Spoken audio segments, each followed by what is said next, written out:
বড়দিনের আগে মুক্তি পাচ্ছে দেব অভিনীত সিনেমা খাদান।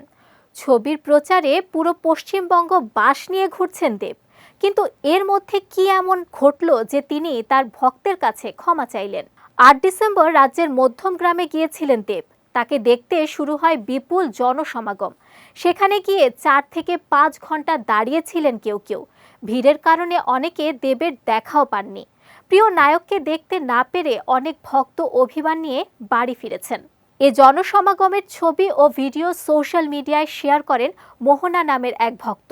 অভিমানী সুরে লেখেন, স্টারডম থাকা ভালো, কিন্তু এরকম দরকার নেই। তুমি দেব না হয়ে অন্য কেউ হলেও আমি তোমাকে ভালোবাসতাম। এরকম ইভেন্ট করার কি দরকার, যেখানে তোমার ভক্তরা ঘন্টার পর ঘন্টা দাঁড়িয়ে থেকেও তোমাকে দেখতে পায় না। কাল ৪ ঘন্টা দাঁড়িয়ে থেকে হাত পা কেটে নিয়ে ফিরে এসেছি। ভক্তের অভিমান বুঝতে পেরেছেন দেব, তাই এক্স পোস্টটি শেয়ার করে তিনি লিখেছেন, এমন ঘটনার জন্য আমি অত্যন্ত দুঃখিত মোহনা, ক্ষমা চাই। এর পরের বার তোমার সঙ্গে দেখা করার আপ্রাণ চেষ্টা করব।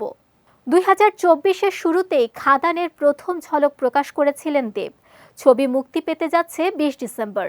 সুজিত দত্ত পরিচালিত এ ছবিতে দেব ছাড়াও রয়েছেন যিশু সেনগুপ্ত, বরখা বিশদ, ইধিকা পাল, অনির্বাণ চক্রবর্তী সহ অনেকে।